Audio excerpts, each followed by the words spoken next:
Attorney Roque. I'm sorry, madam, but I am Yes, a it's all resource right. person invited. Yes, you are. I Wait, was wait, wait. asked Let me to finish. answer. Yes, you Hindi ko po already answered in maintindihan, excess. Kapag gusto niyo Sandali akong po. tumigil, papatigil niyo ako kapag ako nag-explain. Yes. I thought we were engaged in the Attorney. search for the truth. Oh, definitely we are. Attorney Roque, what I am Chair, saying, Madam yes, Chair. and Sherwin. Attorney Roque, please be reminded to respect the chairperson. I'm very respectful, Madam Chair. Paano respectful na nagsasalita siya, sinasabayan mo siya? I apologize, Senator Gatchalian. One more, I and apologize. I will cite you in contempt. And if you disrespect the chairperson, we'll be compelled to cite you in contempt. Ang sabi po nyo, you did not authorize the use of your name in the organizational chart. That was submitted as an official attachment by Lucky South 99 to PAGCOR. Totoo So, kasalanan po yan ni Cassie Linong, tama ba? Hindi po. Kasalanan Hindi. po yan ng kung sinong gumawa. Eh, sino Dahil ang wala gumawa? naman pong establishment. Gumawa po niyan, Lucky South. Yes. Dahil sila po nag-a-apply. Na si Cassie Linong ang isang ano doon. Wala po ang pa boss tayong doon. ebidensya na nagpapakita kung sino nag-submit talaga ng mga dokumento, but PAGCOR can confirm kung sino talaga nag-submit ng mga dokumentong yan. Okay, we will Pero- ask PAGCOR that again later. We asked them before. Basta ang malinaw po sa komite ay yung organizational chart na yan na may drawing, may box, na legal, na nandun yung pangalan nyo, was one of the official attachments sa submissions ng Lucky South 99 sa PAGCOR. And sabi nyo nga, ang tawag nito, yung obligasyon ng Pogo na Lucky Star sa PAGCOR ang pinag-uusapan ninyo sa PAGCOR.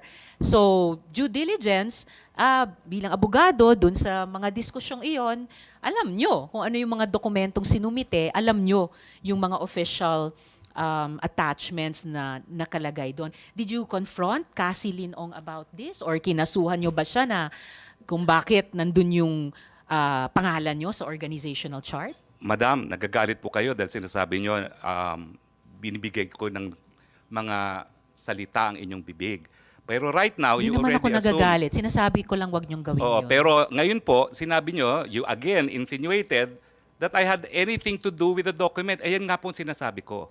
As far as I know po... Attorney, please stop using that offensive verb insinuating. I am a very plain speaker. Okay, I'm Pwede nyo sorry. lang, it's all right. Pwede Okay. nyo lang sabihin mali yung fact na Mali po. sinasite, tinatanggi Oo. nyo yung sinabi ng ibang resource person. 4 na taon na pong itong investigasyon. Halos wala na pong nag insinuate kasi dire-diretso na pong mag-usap. Okay, so please tell the committee, kinonfront nyo ba si Cassie Linong or kinasuhan nyo ba siya? Bakit nandyan yung pangalan nyo sa organization? Well, unang-una po, nalaman ko lang na nandun ang aking pangalan nung nag-hearing po last time dito na sinabi ni Chairman Altenco.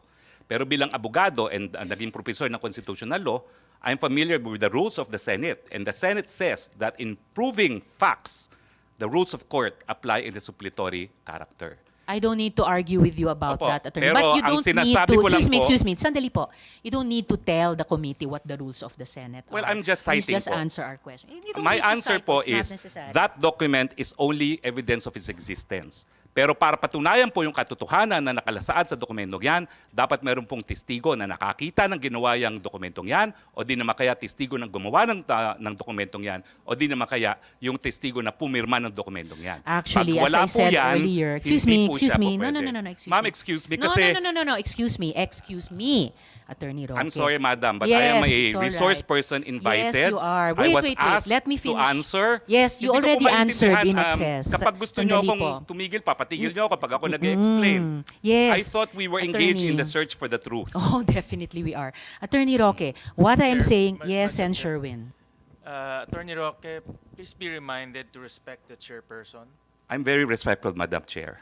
Paano respectful na nagsasalita siya, sinasabayan mo siya? I apologize, Senator Gatchalian. One more, I and apologize. I will cite you in contempt. And if you disrespect the chairperson, we'll be compelled to cite you in contempt. I understand and I apologize. Huwag mo naman Your Honor. sabayan siya, nagsasalita siya. Siya ang chairperson. Okay, Your Honor. I understand. I apologize. Salamat, Sen Sherwin. At salamat, Attorney Roque, sa apology nyo kay Sen Sherwin. All I'm saying is, there is no need for any resource person to cite the rules of the Senate to a Senate committee. We know that.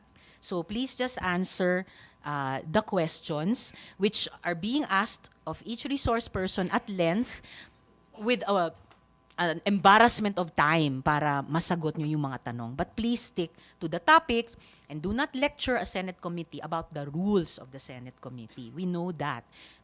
We correct ourselves kapag lumalabag kami doon.